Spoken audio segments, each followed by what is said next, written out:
ओम श्री परमात्मने नमः। नमस्ते दोस्तों, भगवद गीता की इस यात्रा में आपका स्वागत है, अभिनंदन है। आज हम भगवद गीता के तीसरे अध्याय के 21वें श्लोक में प्रवेश करेंगे। तो चलिए प्रारंभ करते हैं।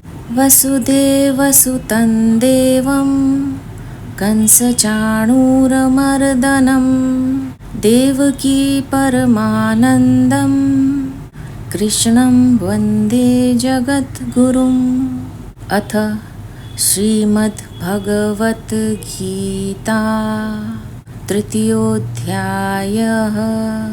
श्रीभगवान् उवाच यद्यदाचरति श्रेष्ठः तत्तदेवेतरो जनः स यत्प्रमाणं कुरुते लोकस्तदनुवर्तते।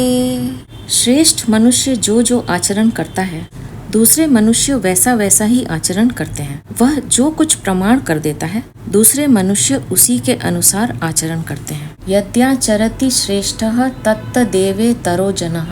श्रेष्ठ पुरुष वही है जो संसार यानी शरीर आदि पदार्थों को और स्वयं अपने स्वरूप को तत्व से जानता है। उसका यह स्वाभाविक अनुभव होता है कि शरीर, इंद्रियां, मन, बुद्धि, धन, कुटुंब, जमीन आदि पदार्थ संसार के हैं, अपने नहीं। इतना ही नहीं, वह श्रेष्ठ पुरुष त्याग, वैराग्य, प्रेम, ज्ञान, सद्गुण आदि को भी अपना नहीं मानता, क्योंकि उन्हें भी अपना मानने से व्यक्तित्व पुष्ट होता है, जो तत्व प्राप्ति में बाधक है। मैं त्यागी हूँ, मैं वैरागी हूँ, मैं सेवक हूँ, मैं भक्त हूँ आदि भाव भी व्यक्तित्व को पुष्ट करने वाले होने के कारण तत्व प्राप्ति में बाधक होते हैं। श्रेष्ठ पुरुष में जड़ता के संबंध से होने वाला व्यष्टि अहंकार तो होता ही नहीं, और समष्टि अहंकार व्यवहार मात्र के लिए होता है, जो संसार की सेवा में लगा रहता है, क्योंकि अहंकार भी संसार का ही है। गीता 7वें अध्याय का 4था और 13वें अध्याय का 5वां श्लोक।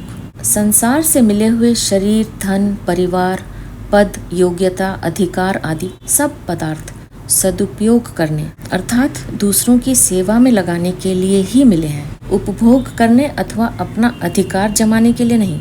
जो इन्हें अपना और अपने लिए मानकर इनका उपभोग करता है, उसको भगवान चोर कहते हैं। यो भुक्तेस्तेन एव सः। गीता 3 अध्याय का 12वां श्लोक। ये सब पदार्थ समष्टि के ही हैं, व्यष्टि के कभी किसी प्रकार नहीं। वास्तव में इन पदार्थों से हमारा कोई संबंध नहीं है। श्रेष्ठ पुरुष के अपने कहलाने वाले शरीर आदि पदार्थ संसार के होने से स्वतः स्वाभाविक संसार की सेवा में लगे रहते हैं। संपूर्ण प्राणियों के हित में उसकी स्वाभाविक प्रवृत्ति होती है। देने के भाव से समाज में एकता, प्रेम उत्पन्न होता है, और लेने के भाव से संघर्ष होता है। देने का भाव उद्धार करने वाला और लेने का भाव पतन करने वाला होता है। शरीर को मैं, मेरा अथवा मेरे लिए मानने से ही लेने का भाव उत्पन्न होता है। शरीर से अपना कोई संबंध न मानने के कारण श्रेष्ठ पुरुष में लेने का भाव किंचित मात्र भी नहीं होता, अतः उसकी प्रत्येक क्रिया दूसरों का हित करने वाली ही होती है। ऐसे श्रेष्ठ पुरुष के दर्शन, स्पर्श, वार्तालाप, चिंतन आदि से स्वतः लोगों का हित होता है। इतना ही नहीं, उसके शरीर को स्पर्श करके बहने वाली वायु तक से लोगों का हित होता है। ऐसे श्रेष्ठ पुरुष 2 प्रकार के होते हैं, एक अवधूत कोटि के और दूसरे आचार्य कोटि के। अवधूत कोटि के श्रेष्ठ पुरुष अवधूतों के लिए ही आदर्श होते हैं, साधारण जनता के लिए नहीं। परंतु आचार्य कोटि के श्रेष्ठ पुरुष मनुष्य मात्र के लिए आदर्श होते हैं। यहाँ आचार्य कोटि के श्रेष्ठ पुरुष का वर्णन किया गया है, जिनके आचरण सदा शास्त्र मर्यादा के अनुकूल ही होते हैं। कोई देखे या न देखे, अहमता ममता के न रहने के कारण उनके द्वारा स्वाभाविक ही कर्तव्य का पालन होता है। जैसे जंगल में कोई पुष्प खिला और कुछ समय के बाद मुरझा गया और सूख कर गिर गया, उसे किसी ने देखा नहीं, फिर भी उसने चारों ओर अपनी सुगंध फैलाकर दुर्गंध का नाश कर दिया। इसी तरह श्रेष्ठ पुरुष से परहित का असीम भाव होने के कारण संसार मात्र का स्वाभाविक ही बहुत उपकार हुआ करता है, चाहे कोई समझे या न समझे। कारण यह है कि व्यक्तित्व यानी अहमता ममता मिट जाने के कारण भगवान की उस पालन शक्ति के साथ उसकी एकता हो जाती है, जिसके द्वारा संसार मात्र का हित हो रहा है।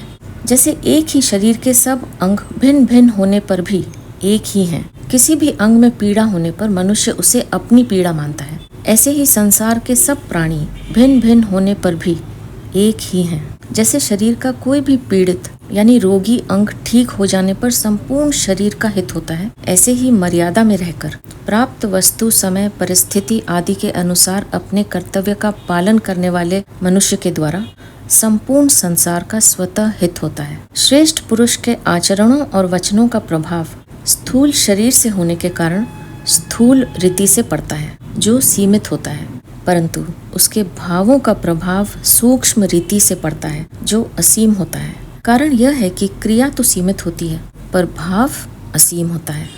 श्रेष्ठ पुरुष जिन भावों को अपने आचरण में लाता है, उन भावों का दूसरे मनुष्यों पर बहुत प्रभाव पड़ता है। अपने वर्ण, आश्रम, संप्रदाय आदि के आचरणों का अच्छी तरह से पालन करने के कारण उसके कहे गए वचनों का दूसरे वर्ण, आश्रम, संप्रदाय आदि के लोगों पर भी बहुत प्रभाव पड़ता है। यद्यपि श्रेष्ठ मनुष्य अपने लिए कोई आचरण नहीं करता और उसमें कर्तृत्व अभिमान भी नहीं होता, तथापि लोगों की दृष्टि में वह आचरण करता हुआ दिखने के कारण यहाँ आचरती क्रिया का प्रयोग हुआ है। उसके द्वारा सबके उपकार के लिए स्वतः स्वाभाविक क्रियाएं होती रहती हैं। अपना कोई स्वार्थ न रहने के कारण उसकी छोटी बड़ी प्रत्येक क्रिया लोगों का स्वतः हित करने वाली होती है। यद्यपि उसके लिए कोई कर्तव्य नहीं है। तस्य कार्यम न विद्यते, गीता 3 अध्याय का 17वां श्लोक, और उसमें करने का अभिमान भी नहीं है। निर्ममो निरहंकारः, गीता 2 अध्याय का 71वां श्लोक। तथापि उसके द्वारा स्वतः स्वाभाविक सुचारू रूप से कर्तव्य का पालन होता है। इस प्रकार उसके द्वारा स्वतः स्वाभाविक लोक संग्रह होता है।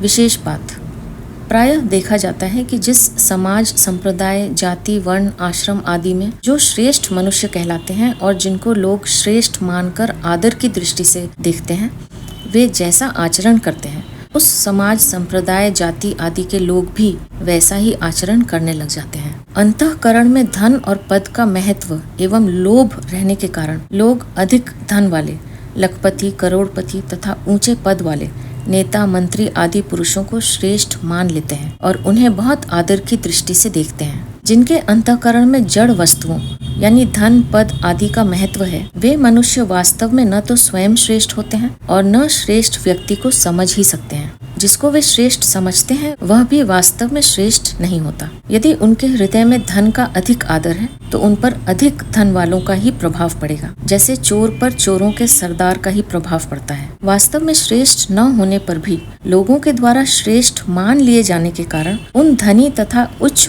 पद अधिकारी पुरुषों के आचरण का समाज में स्वतः प्रचार हो जाता है। जैसे धन के कारण जो श्रेष्ठ माने जाते हैं, वे पुरुष जिन जिन उपायों से धन कमाते और जमा करते हैं, उन उपायों का लोगों में स्वतः प्रचार हो जाता है, चाहे वे उपाय कितने ही गुप्त क्यों न हो। यही कारण है कि वर्तमान में झूठ, कपट, बेईमानी, धोखा, चोरी आदि बुराइयों का समाज में किसी पाठशाला में पढ़ाए बिना ही स्वतः प्रचार होता चला जा रहा है। यह बड़े दुख और आश्चर्य की बात है कि वर्तमान में लोग लखपति को तो श्रेष्ठ मान लेते हैं, पर प्रतिदिन भगवान नाम का लाख जप करने वाले को श्रेष्ठ नहीं मानते। वे यह विचार ही नहीं करते कि लखपति के मरने पर एक कौड़ी भी साथ नहीं जाएगी, जबकि भगवान नाम का जप करने वाले के मरने पर पूरा का पूरा भगवान नाम रूप धन उसके साथ जाएगा। एक भी भगवान नाम पीछे नहीं रहेगा।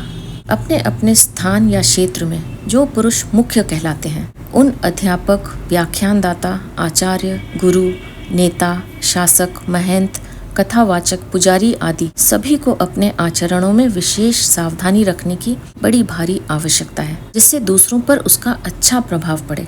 इसी प्रकार परिवार के मुख्य व्यक्ति को भी अपने आचरणों में पूरी सावधानी रखने की आवश्यकता है, कारण कि मुख्य व्यक्ति की ओर सबकी दृष्टि रहती है। रेलगाड़ी के चालक के समान मुख्य व्यक्ति पर विशेष जिम्मेवारी रहती है। रेलगाड़ी में बैठे अन्य व्यक्ति सोए भी रह सकते हैं, पर चालक को सदा जागृत रहना पड़ता है। उसकी थोड़ी भी असावधानी से दुर्घटना हो जाने की संभावना रहती है। इसलिए संसार में अपने अपने क्षेत्र में श्रेष्ठ माने जाने वाले सभी मनुष्यों को अपने आचरणों पर विशेष ध्यान रखने की बहुत आवश्यकता है। स यत् प्रमाणम कुरुते लोक तद अनुवर्तते।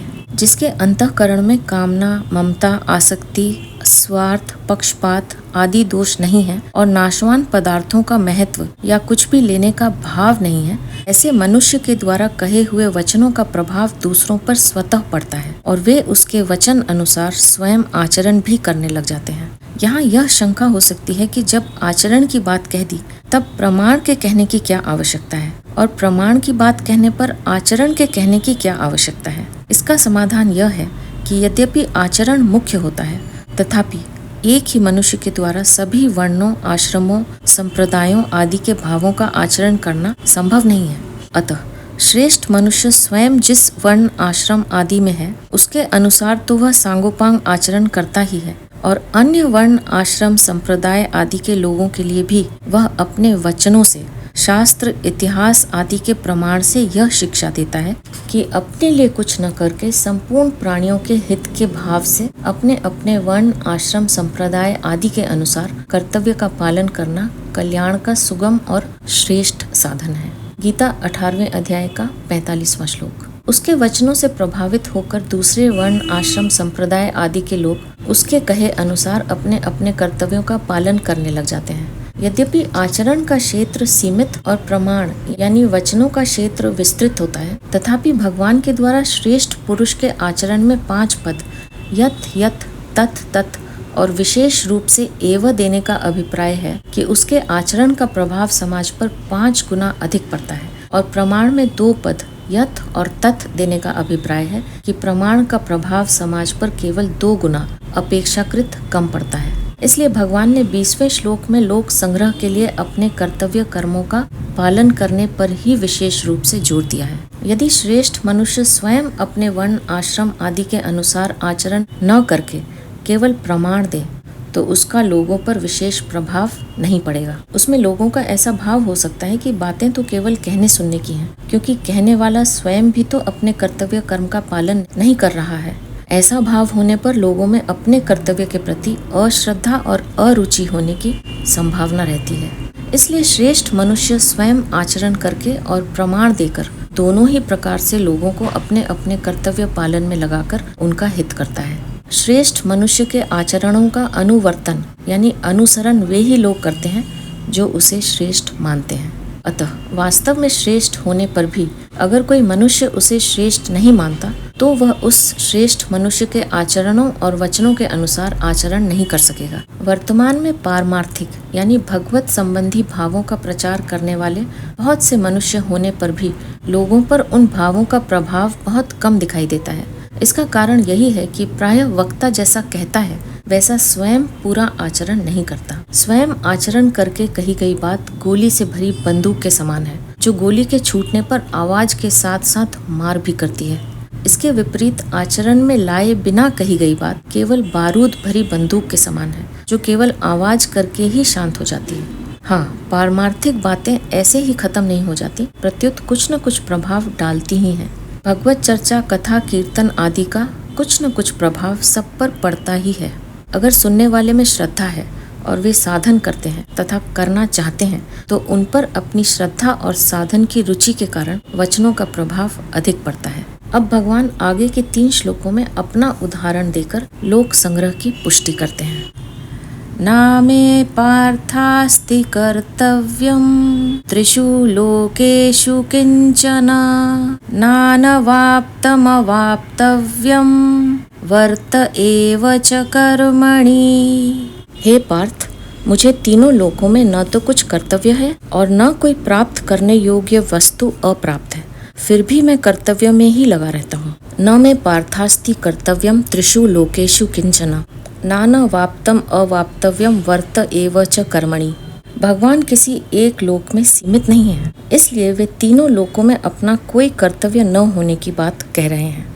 भगवान के लिए त्रिलोकी में भी कोई कर्तव्य शेष नहीं है, क्योंकि उनके लिए कुछ भी पाना शेष नहीं है। कुछ न कुछ पाने के लिए ही सब मनुष्य, पशु, पक्षी आदि कर्म करते हैं। भगवान इन पदों में बहुत विलक्षण बात कह रहे हैं कि कुछ भी करना और पाना शेष न होने पर भी मैं कर्म करता हूँ। अपने लिए कोई कर्तव्य न होने पर भी भगवान केवल दूसरों के हित के लिए अवतार लेते हैं और साधु पुरुषों का उद्धार, पापी पुरुषों का विनाश तथा धर्म की संस्थापना करने के लिए कर्म करते हैं। गीता 4 अध्याय का 8वां श्लोक। अवतार के सिवाय भगवान की सृष्टि रचना भी जीव मात्र के उद्धार के लिए ही होती है। स्वर्ग लोक पुण्य कर्मों का फल भुगताने के लिए है और 84 लाख योनियां एवं नरक पाप कर्मों का फल भुगताने के लिए है। मनुष्य योनि पुण्य और पाप दोनों से ऊंचा उठकर अपना कल्याण करने के लिए है और ऐसा तभी संभव है जब मनुष्य अपने लिए कुछ ना करे। वह संपूर्ण कर्म, स्थूल शरीर से होने वाली क्रिया, सूक्ष्म शरीर से होने वाला चिंतन और कारण शरीर से होने वाली स्थिरता केवल दूसरों के हित के लिए ही करे, अपने लिए नहीं। कारण कि जिनसे सब कर्म किए जाते हैं वे स्थूल, सूक्ष्म और कारण तीनों ही शरीर संसार के हैं, अपने नहीं। इसलिए कर्म योगी शरीर, इंद्रियां, मन, बुद्धि, पदार्थ आदि संपूर्ण सामग्री को जो वास्तव में संसार की ही है, संसार की ही मानता है और उसे संसार की सेवा में लगाता है।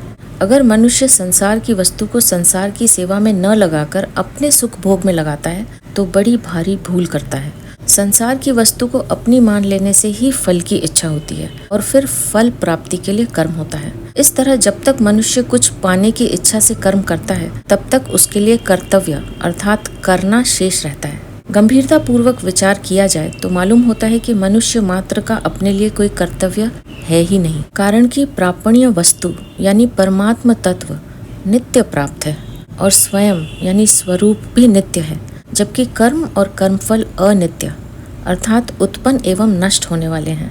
अनित्य यानी कर्म और फल का संबंध नित्य यानी स्वयं के साथ हो ही कैसे सकता है। कर्म का संबंध पर यानी शरीर और संसार से है, स्व से नहीं। कर्म सदैव पर के द्वारा और पर के लिए ही होता है, इसलिए अपने लिए कुछ करना है ही नहीं। जब मनुष्य मात्र के लिए कोई कर्तव्य नहीं है तब भगवान के लिए कोई कर्तव्य हो ही कैसे सकता है। कर्म योग से सिद्ध हुए महापुरुष के लिए भगवान ने इसी अध्याय के 17वें 18वें श्लोक में कहा है कि उस महापुरुष के लिए कोई कर्तव्य नहीं है, क्योंकि उसकी रति, तृप्ति और संतुष्टि अपने आप में ही होती है। इसलिए उसे संसार में करने अथवा न करने से कोई प्रयोजन नहीं रहता तथा उसका किसी भी प्राणी से किंचित मात्र भी स्वार्थ का संबंध नहीं रहता। ऐसा होने पर भी वह महापुरुष लोक संग्रहार्थ कर्म करता है। इसी प्रकार भगवान यहाँ अपने लिए कहते हैं कि कोई भी कर्तव्य न होने तथा कुछ भी पाना बाकी न होने पर भी मैं लोक संग्रहार्थ कर्म करता हूँ।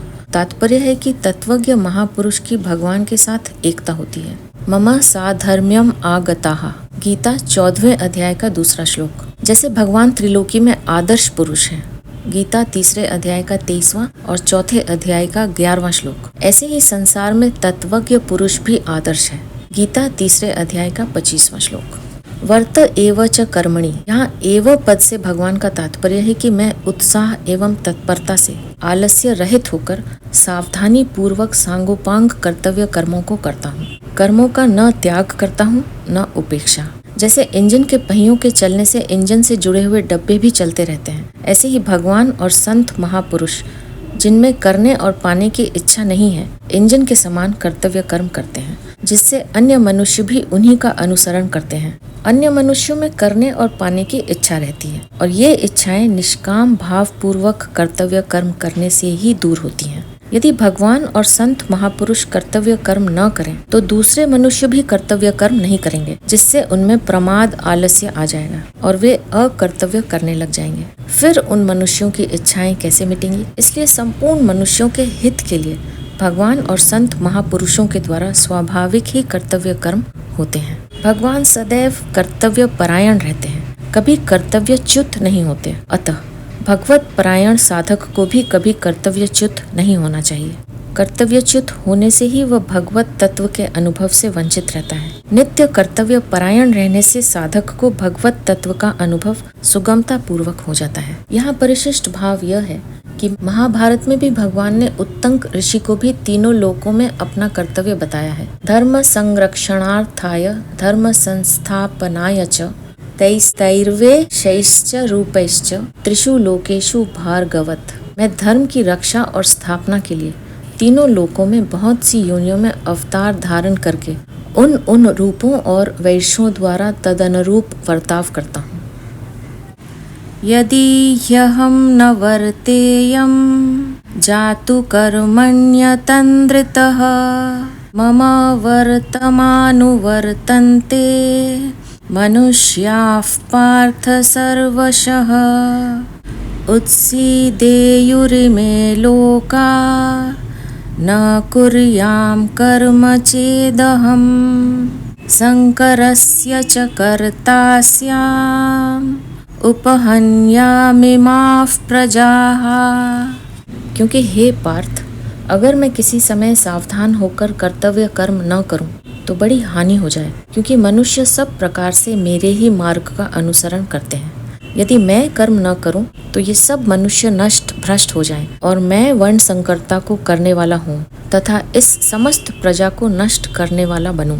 22वें श्लोक में भगवान ने अन्वय रीति से कर्तव्य पालन की आवश्यकता का प्रतिपादन किया और इन श्लोकों में भगवान व्यतिरेक रीति से कर्तव्य पालन न करने से होने वाली हानि का प्रतिपादन करते हैं। यदि ह्यहम न वर्तेयम जातु कर्मण्य तंद्रितः, पूर्व श्लोक में आए वर्त एवच कर्मणि पदों की पुष्टि के लिए यहाँ ही पद आया है। भगवान कहते हैं कि मैं सावधानी पूर्वक कर्म न करूं, ऐसा हो ही नहीं सकता। परंतु यदि ऐसा मान ले कि मैं कर्म न करूं, इस अर्थ में भगवान ने यहाँ यदि जातु पद का प्रयोग किया है। अतंद्रितः पद का तात्पर्य यह है कि कर्तव्य कर्म करने में आलस्य और प्रमाद नहीं करना चाहिए, अपितु उन्हें बहुत सावधानी और तत्परता से करना चाहिए। सावधानी पूर्वक कर्तव्य कर्म न करने से मनुष्य आलस्य और प्रमाद के वश में होकर अपना अमूल्य जीवन नष्ट कर देता है। कर्मों में शिथिलता यानी आलस्य प्रमाद न लाकर उन्हें सावधानी पूर्वक एवं तत्परता पूर्वक करने से ही कर्मों से संबंध विच्छेद हो जाता है। जैसे वृक्ष की कड़ी टहनी जल्दी टूट जाती है, पर जो अधूरी टूटने के कारण लटकी रही है, ऐसी शिथिल यानी ढीली टहनी जल्दी नहीं टूटती। ऐसे ही सावधानी एवं तत्परता पूर्वक कर्म करने से कर्मों से संबंध विच्छेद हो जाता है, पर आलस्य प्रमाद पूर्वक शिथिलता पूर्वक कर्म करने से कर्मों से संबंध विच्छेद नहीं होता। इसलिए भगवान ने 19वें श्लोक में समाचर पद का तथा इस श्लोक में अतंद्रितः पद का प्रयोग किया है। अगर किसी कर्म की बार बार याद आती है तो यही समझना चाहिए कि कर्म करने में कोई त्रुटि यानी कामना, आसक्ति, अपूर्णता, आलस्य, प्रमाद, उपेक्षा आदि हुई है, जिस कारण उस कर्म से संबंध विच्छेद नहीं हुआ है। कर्म से संबंध विच्छेद न होने के कारण ही किए गए कर्म की याद आती है। मम वर्तमानु वर्तन्ते मनुष्याः पार्थ सर्वशः। इन पदों से भगवान मानो यह कहते हैं कि मेरे मार्ग का अनुसरण करने वाले ही वास्तव में मनुष्य कहलाने योग्य हैं। जो मुझे आदर्श न मानकर आलस्य प्रमादवश कर्तव्य कर्म नहीं करते और अधिकार चाहते हैं, वे आकृति से मनुष्य होने पर भी वास्तव में मनुष्य कहलाने योग्य नहीं है। इसी अध्याय के 21वें श्लोक में भगवान ने कहा था कि श्रेष्ठ पुरुष के आचरण और प्रमाण के अनुसार सब मनुष्य उनका अनुसरण करते हैं, और इस श्लोक में भगवान कहते हैं कि मनुष्य सब प्रकार से मेरे मार्ग का अनुसरण करते हैं। इसका तात्पर्य यह है कि श्रेष्ठ पुरुष तो एक ही लोक यानी मनुष्य लोक में आदर्श पुरुष हैं, पर मैं तीनों लोक में आदर्श पुरुष हूँ। मनुष्य को संसार में कैसे रहना चाहिए यह बताने के लिए भगवान मनुष्य लोक में अवतरित होते हैं। संसार में अपने लिए रहना ही नहीं है, यही संसार में रहने की विद्या है। संसार वस्तुतः एक विद्यालय है जहाँ हमें कामना, ममता, स्वार्थ आदि के त्याग पूर्वक दूसरों के हित के लिए कर्म करना सीखना है और उसके अनुसार कर्म करके अपना उद्धार करना है। संसार के सभी संबंधी एक दूसरे की सेवा, हित करने के लिए ही हैं। इसलिए पिता, पुत्र, पत्नी, पति, भाई, बहन आदि सबको चाहिए कि वे एक दूसरे के अधिकार की रक्षा करते हुए अपने कर्तव्य कर्म का पालन करें और एक दूसरे के कल्याण की चेष्टा करें। उत्सी देयु रिमे लोका न कुर्याम कर्म चेदहम। भगवान ने 23वें श्लोक में यदि ह्ययम न वर्तेयम जातु कर्मण्य तंद्रितः पदों से कर्मों में सावधानी न रखने से होने वाली हानि की बात कही। अब इस 24वें श्लोक में इन पदों से कर्म न करने से होने वाली हानि की बात कहते हैं। यद्यपि ऐसा हो ही नहीं सकता कि मैं कर्तव्य कर्म न करूं, तथापि यदि ऐसा मान लिया जाए, इस अर्थ में भगवान ने यहाँ चेत पद का प्रयोग किया है। इन पदों का तात्पर्य है कि मनुष्य की कर्म न करने में भी आसक्ति नहीं होनी चाहिए। माते संगोस्त्व कर्मणि गीता दूसरे अध्याय का 47वां श्लोक। इसलिए भगवान अपना उदाहरण देते हुए कहते हैं कि मेरे लिए कुछ भी प्राप्तव्य न होने पर भी मैं कर्म करता हूँ। यदि मैं जिस वर्ण आश्रम आदि में मैंने अवतार लिया है उसके अनुसार अपने कर्तव्य का पालन न करूं तो संपूर्ण मनुष्य नष्ट भ्रष्ट हो जाएं, अर्थात उनका पतन हो जाए। कारण कि अपने कर्तव्य का त्याग करने से मनुष्यों में तामस भाव आ जाता है, जिससे उनकी अधोगति होती है। अधो गच्छन्ति तामसाः। गीता 14वें अध्याय का 18वां श्लोक। भगवान त्रिलोकी में आदर्श पुरुष हैं और संपूर्ण प्राणी उन्हीं के मार्ग का अनुसरण करते हैं। इसलिए यदि भगवान कर्तव्य का पालन नहीं करेंगे तो त्रिलोकी में भी कोई अपने कर्तव्य का पालन नहीं करेगा। अपने कर्तव्य का पालन न करने से उनका अपने आप पतन हो जाएगा। शंकरस्य च कर्ता स्याम उपहन्यामिमाः प्रजाः। यदि मैं कर्तव्य कर्म न करूं तो सब लोग नष्ट भ्रष्ट हो जाएंगे और उनके नष्ट होने का कारण मैं ही बनूंगा, जबकि ऐसा संभव नहीं है। परस्पर विरुद्ध दो धर्म यानी भाव एक में मिल जाए तो वह संकर कहलाता है। पहले अध्याय के 40वें और 41वें श्लोक में अर्जुन ने कहा था कि यदि मैं युद्ध करूंगा तो कुल का नाश हो जाएगा। कुल के नाश से सनातन कुल धर्म नष्ट हो जाता है। धर्म के नष्ट होने पर संपूर्ण कुल में पाप फैल जाता है। पाप के अधिक बढ़ने पर कुल की स्त्रियां दूषित हो जाती हैं और स्त्रियों के दूषित होने पर वर्ण संकर उत्पन्न होता है। इस प्रकार अर्जुन का भाव यह था कि युद्ध करने से वर्ण संकरता उत्पन्न होगी, परंतु यहाँ भगवान उससे विपरीत बात कहते हैं कि युद्ध रूप कर्तव्य कर्म न करने से वर्ण संकरता उत्पन्न होगी। इस विषय में भगवान अपना उदाहरण देते हैं कि यदि मैं कर्तव्य कर्म न करूं तो कर्म, धर्म, उपासना, वर्ण, आश्रम, जाति आदि सब में स्वतः संकरता आ जाएगी। तात्पर्य यह है कि कर्तव्य कर्म न करने से ही संकरता उत्पन्न होती है। इसलिए यहाँ भगवान अर्जुन से मानो यह कहते हैं कि तू युद्ध रूप कर्तव्य कर्म न करने से ही वर्ण संकर उत्पन्न करने वाला बनेगा, न कि युद्ध करने से, जैसा कि तू मानता है। यहाँ विशेष बात यह है कि अर्जुन के मूल प्रश्न मुझे घोर कर्म में क्यों लगाते हैं का उत्तर भगवान 22वें, 23वें और 24वें 3 श्लोकों में अपने उदाहरण से देते हैं कि मैं तुम्हें ही कर्म में लगाता हूँ, ऐसी बात नहीं है। प्रत्युत मैं स्वयं भी कर्म में लगा रहता हूँ, जबकि वास्तव में मेरे लिए त्रिलोकी में कुछ भी कर्तव्य एवं प्राप्तव्य नहीं है। भगवान अर्जुन को इस बात का संकेत करते हैं कि अभी इस अवतार में तुमने भी स्वीकार किया और मैंने भी स्वीकार किया कि तू रथी बनेगा और मैं सारथी बनूंगा। तो देख, क्षत्रिय होते हुए भी आज मैं तेरा सारथी बना हुआ हूँ और इस प्रकार स्वीकार किए हुए अपने कर्तव्य का सावधानी और तत्परता पूर्वक पालन कर रहा हूँ। मेरे इस कर्तव्य पालन का भी त्रिलोकी पर प्रभाव पड़ेगा, क्योंकि मैं त्रिलोकी में आदर्श पुरुष हूँ। समस्त प्राणी मेरे ही मार्ग का अनुसरण करते हैं। इस प्रकार तुम्हें भी अपने कर्तव्य कर्म की उपेक्षा न करके मेरी तरह उसका सावधानी एवं तत्परता पूर्वक पालन करना चाहिए। पीछे के 3 श्लोकों में भगवान ने जैसे अपने लिए कर्म करने में सावधानी रखने का वर्णन किया है, ऐसे ही आगे के 2 श्लोकों में ज्ञानी महापुरुष के लिए कर्म करने में सावधानी रखने की प्रेरणा करते हैं, जिन्हें लेकर हम अपनी अगली प्रस्तुति में फिर उपस्थित होंगे।